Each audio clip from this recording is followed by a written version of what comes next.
नमस्कार दोस्तों, मेरी वीडियो में आपका स्वागत है। लाइक करें और सब्सक्राइब भी जरूर कर दें। आज की वीडियो का नाम है अंधविश्वास। सही में कुछ शक्तियां उसमें थी या वो जादूगर था जो इस दुनिया को नष्ट करने वाला था।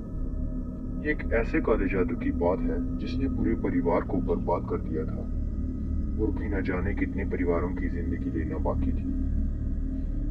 भारत एक ऐसा देश है जहाँ पे आप भरोसा करें या ना करें, लेकिन लोग आपको उनके शिकंजे में ले ही लेते हैं। यहाँ पे किसी की कभी ना कभी अंधविश्वास के कारण बलि चढ़ी है और इस बात का शिकार बना है मध्य प्रदेश के रहने वाला बृजलाल चोपड़ा। उसका बीमार बेटा ठीक होता ही नहीं था और परिवार वालों को ऐसा लगता था कि उनके बेटे के ऊपर किसी काली शक्तियां का साया है। उन लोग उनके बेटे को एक कबीले के पास लेके गए जहाँ पे काले जादू से कुछ भी कर सकते थे, लेकिन वहां पे जो बना वो सुनकर तो आपके भी होश उड़ जाएंगे। कबीले के सरदार का नाम पार्वती था। वहां पे उनके साथियों ने ऐसी काले जादू की जाल बिछाई जहाँ से बृजलाल, उनकी पत्नी और उनका 10 साल का बेटा बाहर ही नहीं आ पाया। बृजलाल अभी तो अपने पुत्र को लेके कबीले में पहुंचने बृजलाल अभी तो अपने पुत्र को लेके कबीले में पहुंचा ही था कि वहां पे हाजिर सभी ने बृजलाल को जादूगर कह के उसको घेर लिया। उनका कहना ये था कि बृजलाल एक बहुत बड़ा जादूगर है और उसकी मृत्यु इस संसार के लिए बहुत ही आवश्यक है। पार्वती ने अपने कबीले के आदमियों को आदेश दिया कि वो बृजलाल को मार दे। उन लोगों ने बृजलाल को घेर लिया और उसके आसपास नृत्य करने लगे। किसी के हाथ में त्रिशूल था, किसी के हाथ में तेज धार वाली तलवार। उनमें से एक आदमी सामने आया और बृजलाल के हाथ काट दिए। बृजलाल बहुत चीखा, गुंगराड़ा किया, बारंबार कहता रहा कि मैं जादूगर नहीं हूँ, लेकिन उनकी चीखें लोगों के गाने में और हंसने में दब गई। बृजलाल को जादूगर कहने के बाद पार्वती ने अपने लोगों से कहा कि इसकी सारी शक्तियां उसके हाथों में हैं। इसलिए कुछ भी समझे बिना बृजलाल के हाथ काट दिए।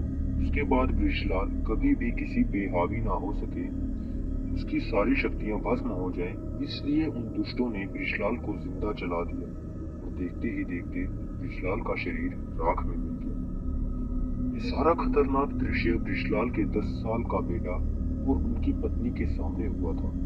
वो दोनों मदद के लिए चीखे चिल्लाए, लेकिन उन्होंने उनकी एक भी बात नहीं सुनी। एक घटना को अंजाम देने के बाद उन्होंने बृजलाल की पत्नी और बेटे को जाने की अनुमति दे दी और उन्होंने एक चेतावनी दी कि अगर इसके बारे में किसी को भी कुछ कहेगी तो उसका अंजाम बहुत ही बुरा होगा। अपने पति की मौत और पूरे परिवार को खत्म होता देख सुषमा पूरी रात पुलिस स्टेशन के चक्कर काट रही। मां और बेटे ने सारी रात बातें पुलिस को बताई कि किस तरीके से वो डाकन ने उनके पति को जिंदा जला लिया। फिलहाल डाकनों की पूरी जमात और उनके सरदार पार्वती सहित पुलिस ने सबकी धड़क कर ली। वो सुनने में आया है कि बहुत जल्द लोगों को मौत की सजा सुना दी जाएगी। कानून इस घटना को किस तरीके से अंजाम देगी वो तो समय ही बताएगा, लेकिन इस घटना ने एक बहुत ही बड़े सवाल खड़ा कर दिया है कि क्या सही में भारत में काला जादू होता है, और अगर होता भी है तो किस कारण से होता है। ऐसे ही हर रोज कोई निर्दोष की बलि चढ़ेगी। बहुत सारे सवाल हैं, लेकिन जवाब ढूंढना बहुत ही मुश्किल।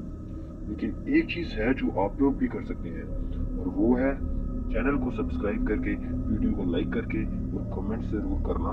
बस इतना ही।